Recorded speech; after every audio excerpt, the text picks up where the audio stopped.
On August 6, 1945, a young engineer named Tsutomo Yamaguchi had to return to his work site in Hiroshima, Japan, where he had been working for months, away from his home and other business location in Nagasaki. So he hurriedly returned to get his belongings from the Mitsubishi heavy equipment worksite before returning to the train to go home to Nagasaki.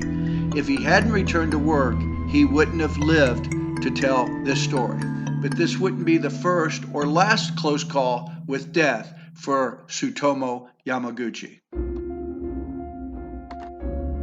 At 8:15 a.m., the young engineer heard the hum of a B-29 bomber overhead and saw a small object coming from the plane on a parachute. Suddenly, before reaching the ground, a very big explosion and bright fireball was coming toward him. He dove into a nearby ditch.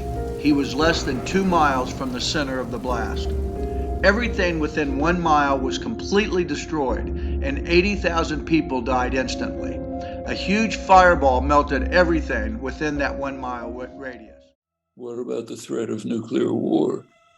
This struck me very sharply, personally, on August 6th, 77 years ago, August 6th. I happened to be a counselor at a summer camp. In the morning, an announcement came over the loudspeaker saying that a single atomic bomb had destroyed Hiroshima. There was mild clapping. War will soon be over. Everybody went on to the next activity, swimming, arts class, whatever it might be. Even though Tsutomo was in a ditch, the force of the blast lifted him into the air, spinning him like a tornado, and threw him hundreds of feet into a nearby potato patch. When he woke from unconsciousness, everything was dark except flickering fires and a rising fire mushroom cloud above the city. He was brutally wounded with severe burns and lacerations. Both eardrums were punctured. He made his way back to the Mitsubishi field yard by pulling himself, even though he was in excruciating pain and agony. He found 2 co-workers who had also survived, and they managed to spend the night in an air raid shelter. The next day, they were surprised to hear, even though the city was 90% destroyed, that the train was still running to Nagasaki. I had a sort of a double shock, which I recall very well, one at the news and one at the lack of reaction to it.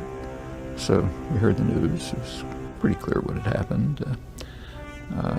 Everything just went on as normal, no reaction. I was so shocked I just couldn't stay there. I just left, just walked off into the woods and sat there for a couple of hours.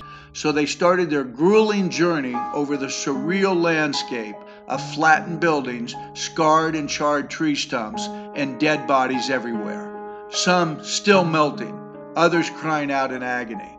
At one point, Tsutomo had to cross a river as a bridge was destroyed, and he did so by climbing across dead corpses that were floating in the river like thousands of bobbing rafts.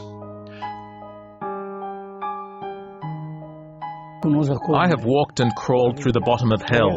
I should be dead, but it was my fate to keep on living. I thought the sun had fallen from the sky. There was a tremendous sound and a flash of light above me.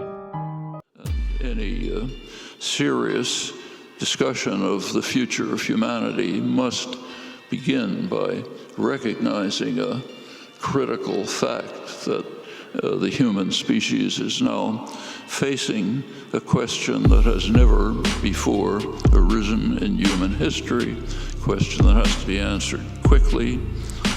Will human society survive for long?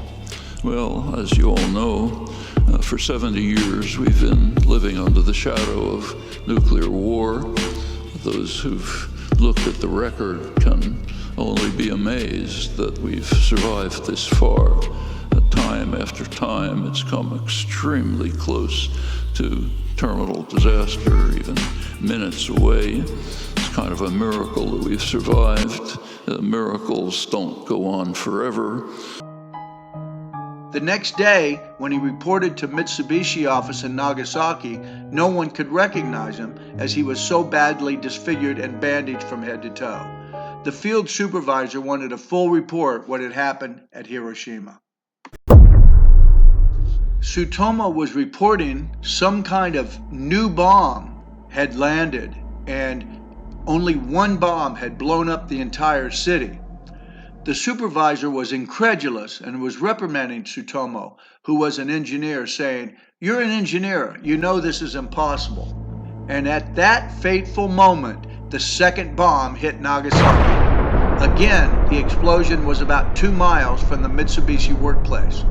In the second blast, Tsutomo immediately dove to the ground, and he thought the mushroom cloud had followed him from Hiroshima. I was telling my company supervisor in Nagasaki that one bomb had destroyed all of Hiroshima. He told me I was crazy.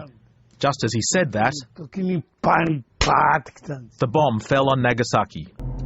He was exposed to more radiation by the blast, but this time was not brutally wounded, though his bandages were blown off and he continued to vomit for about a week while his burns became more severe and he was deathly ill for months after the 2 attacks. When I got back to the city later, I found the same thing. Exuberance, the war will be over, but let's forget about it. It wasn't just the bombing of Hiroshima, the horrible bombing. That was a demonstration that human intelligence was reaching the capacity for total destruction. Not quite yet, atom bombs weren't that powerful, but within a couple of years it was reached, and almost nobody cared. It was a shocking insight, and that's been true for the last 77 years. It's the movie called Hiroshima. Just visual report, photography of the actual event. You know, people running to the river with their skin falling off and, you know, these hideous things we know about. And the audience was laughing.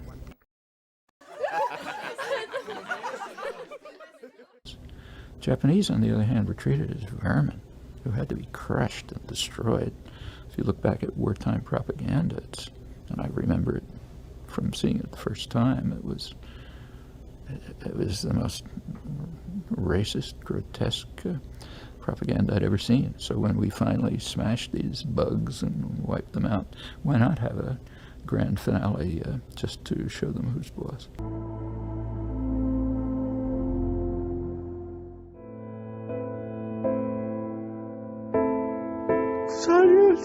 Japan can't rid the world of nuclear weapons by itself. The whole world needs to hold hands and prevent this kind of war.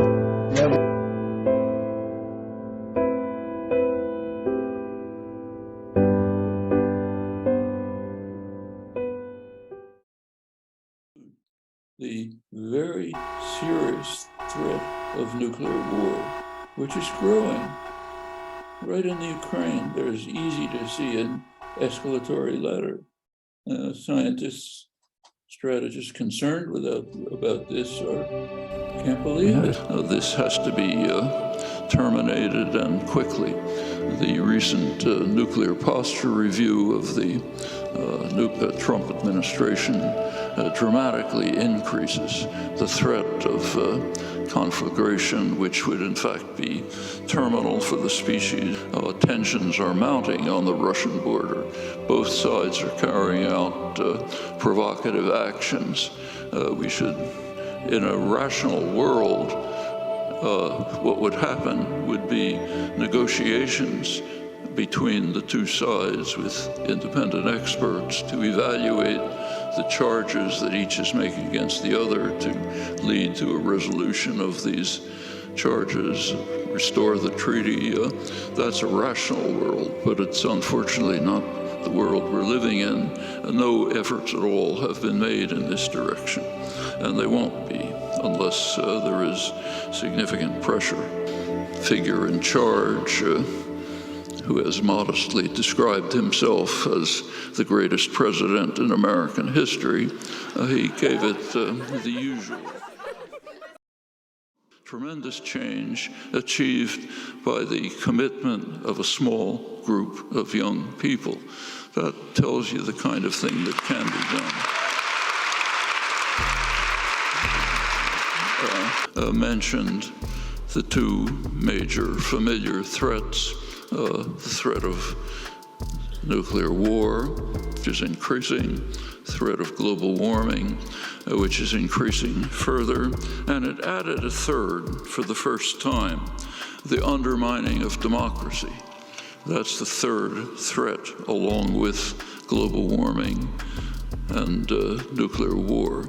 And that was quite appropriate, because functioning democracy offers the only hope of overcoming these threats, which means that the means of democratic functioning have to be kept alive, used the way the Sunshine Movement did it, the way the great mass demonstration in the early 80s did it, and the way we continue today.